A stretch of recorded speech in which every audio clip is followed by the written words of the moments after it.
जिस बीजेपी ने बनाया राज्यपाल उसी के खिलाफ कर दी इस नेता ने बड़ी भविष्यवाणी और कहा कि लिख कर ले लो, अब मोदी सरकार नहीं आएगी। आखिर ऐसा क्या बीजेपी ने किया जो इस नेता ने इतनी बड़ी भविष्यवाणी कर दी? नेता ने किया दावा तो मचा सियासी गदर। क्या वाकई पीएम मोदी कर बैठे हैं बड़ी गलती और क्या वाकई अब बीजेपी के खिलाफ है हवा? हकीकत का पता चला तो हैरान रह गए बीजेपी के लोग। मिस्टर नाराजी लाल किस बात से है खफा?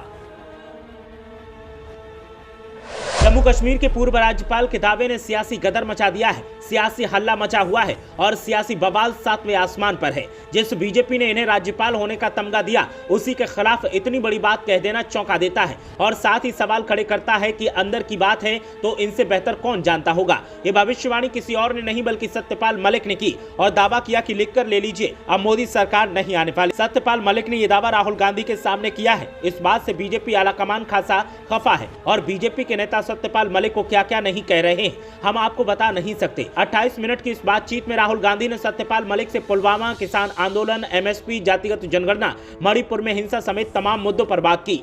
बातचीत के दौरान सत्यपाल मलिक ने कहा कि चुनाव में सिर्फ 6 महीने रह गए हैं, मैं लिखकर दे सकता हूं कि मोदी सरकार अब नहीं आएगी। सत्यपाल मलिक ने कहा कि मेरी राय है कि वहां के लोगों को जबरदस्ती या फोर्स से ठीक नहीं कर सकते, वहां के लोगों को जीत कर आप कुछ भी कर सकते हैं। मैंने उन लोगों को विश्वास में लिया। मलिक ने कहा कि मुझे लगता है कि उनके राज्य के दर्जे को वापस करना चाहिए। इन्होंने आर्टिकल 370 वापस लेकर केंद्र शासित राज्य बनाया। इन्हें डर था कि कहीं राज्य की पुलिस विद्रोह न कर दे, लेकिन जम्मू कश्मीर की पुलिस ने हमेशा केंद्र सरकार का साथ दिया। अमित शाह का वादा है कि वे राज्य का दर्जा वापस करेंगे, इसीलिए इन्हें जल्द से जल्द जम्मू कश्मीर को राज्य का दर्जा वापस करना चाहिए और वहां चुनाव करवाने चाहिए। सत्यपाल मलिक ने कहा कि पता नहीं क्यों ये लोग राज्य का दर्जा वापस नहीं कर रहे। मेरी बात हुई थी और मैंने कहा था कि राज्य का दर्जा वापस करना चाहिए। मुझसे कहा गया कि कह तो दिया है, करने की क्या जरूरत है, चल तो रहा है सब ठीक। उन्होंने कहा कि लेकिन कहां सब ठीक चल रहा है? आतंकी घटनाएं बढ़ गई हैं, आतंकी एक्टिव हो गए।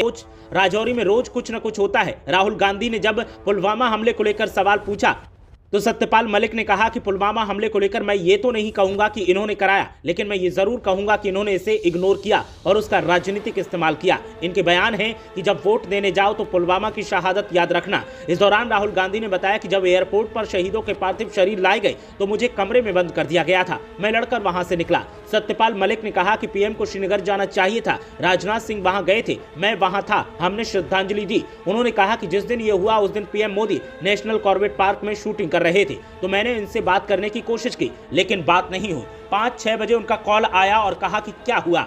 मैंने घटना के बारे में बताया। मैंने कहा हमारी गलती से इतने लोग मारे गए। तब इन्होंने मुझसे कहा कि आपको कुछ नहीं बोलना है। इसके बाद मेरे पास डोभाल का फोन आया और उन्होंने भी मुझे कुछ न बोलने की हिदायत दी। मैंने कहा ठीक है कि जांच करानी होगी, शायद उस पर असर होगा। उसमें कुछ नहीं हुआ, ना ही होना है।